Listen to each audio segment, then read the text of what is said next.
Jatuhnya Konstantinopel menandai akhir kerajaan Bizantium, dan secara efektif juga akhir dari Kekaisaran Roma ketika kota itu ditaklukkan oleh Kekaisaran Ottoman pada 29 Mei tahun 1453 Masehi.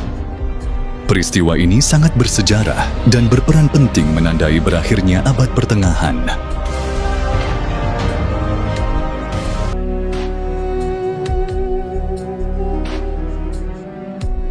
Konstantinopel adalah ibu kota Kekaisaran Romawi Timur yang bertahan sebagai Bizantium. Kota ini didirikan pada tahun 330 Masehi oleh Kaisar Konstantinus Agung di atas kota yang sudah ada sebelumnya, yaitu Bizantion, pada masa kolonial Yunani dan terletak di antara Golden Horn serta Laut Marmara di Selat Bosporus. Konstantinus Agung menamai kota ini Nova Roma, yang berarti Roma Baru, sebagai satu-satunya ibu kota Kekaisaran Romawi setelah jatuhnya Kekaisaran Romawi Barat. Kota ini terkenal dengan mahakarya arsitekturnya, seperti Hagia Sophia, Katedral Gereja Ortodoks Timur, Istana Kekaisaran, Hippodrome, dan istana aristokratnya yang mewah.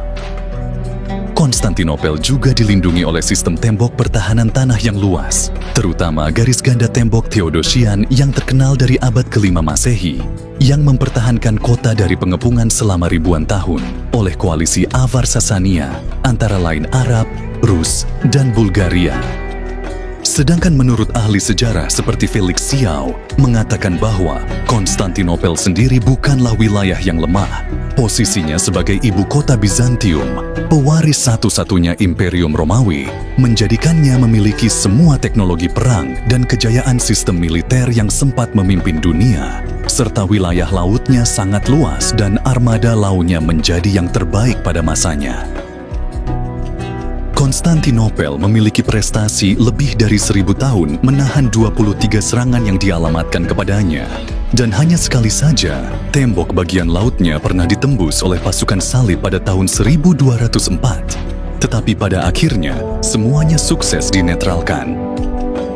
Lalu, strategi seperti apa yang dilancarkan oleh Kekaisaran Ottoman ini?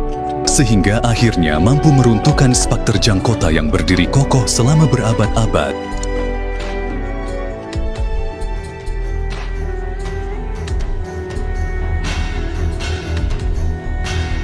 Semuanya bermula ketika Sultan Mehmed II dinobatkan sebagai raja baru, mewarisi tahta sang ayah Murad II yang telah gugur.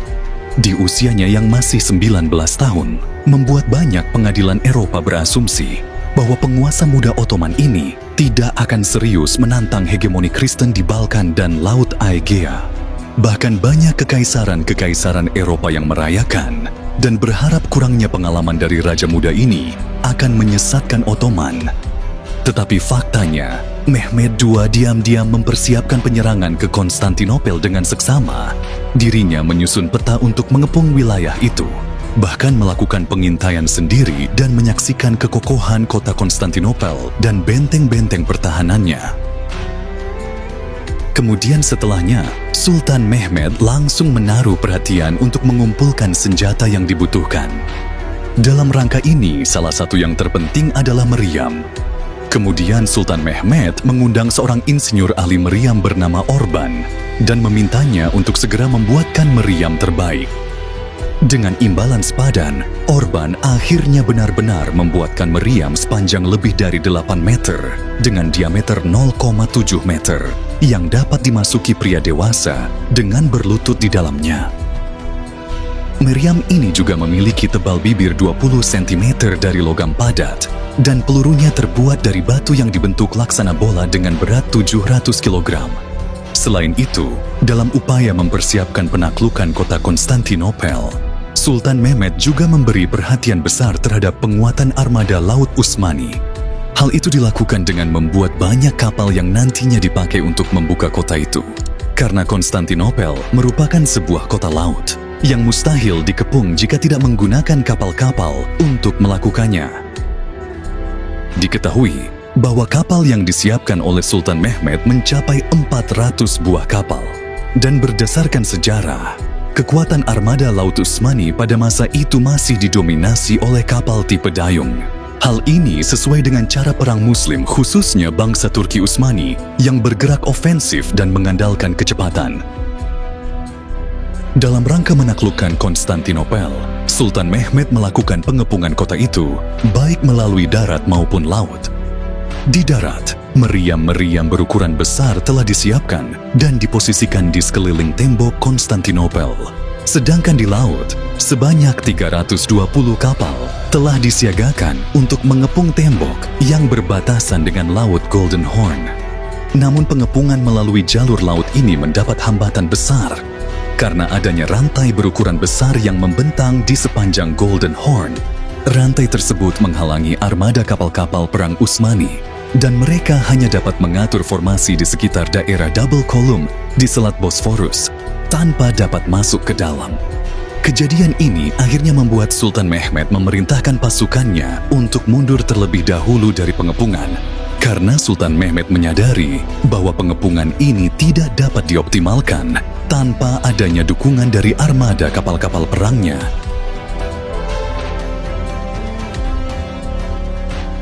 Kemudian setelah beberapa hari setelah kejadian itu, Sultan Mehmed kembali menyusun strategi lain yang sangat brilian.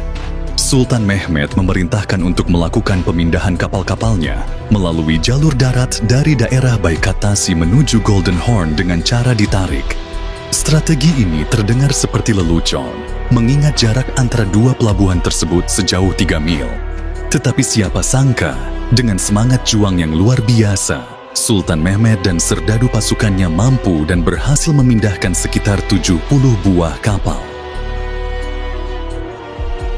Selain itu, Sultan Mehmed juga memerintahkan para pasukan darat untuk menggali terowongan bawah tanah dari tempat-tempat yang berbeda dengan sasaran ke posisi tengah kota Konstantinopel.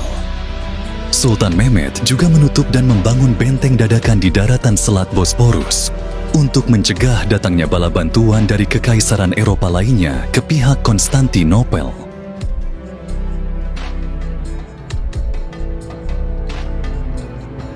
Setelah lebih dari 50 hari menyusun strategi, akhirnya pada 29 Mei tahun 1453, serangan umum mulai dilancarkan.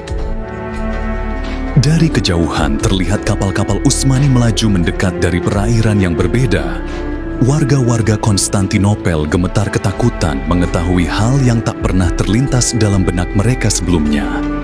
Serangan ini dibagi dalam beberapa titik, namun secara khusus serangan terbesar dipusatkan di lembah Likus yang dipimpin langsung oleh Sultan Mehmed. Dalam gelombang serangan kali ini, pasukan terowongan masih mampu ditanggulangi oleh pasukan Konstantinopel. Tetapi setidaknya, strategi terowongan ini telah menimbulkan kebingungan dan dampak psikologis tersendiri bagi pasukan Konstantinopel. Meriam besar mulai diluncurkan dengan diselingi pasukan menara yang mulai masuk membantai penjaga-penjaga tembok.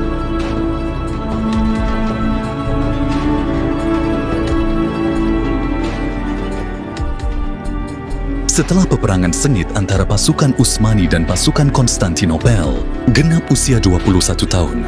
Akhirnya Sultan Mehmed berhasil meruntuhkan pertahanan kota itu.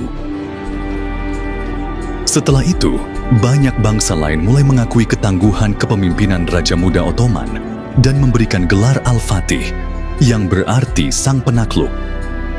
Berdasarkan hasil dan pembahasan sejarah, dapat disimpulkan bahwa usaha penaklukan Konstantinopel yang dilakukan oleh bangsa Utsmani merupakan sebuah terobosan baru dalam strategi militer.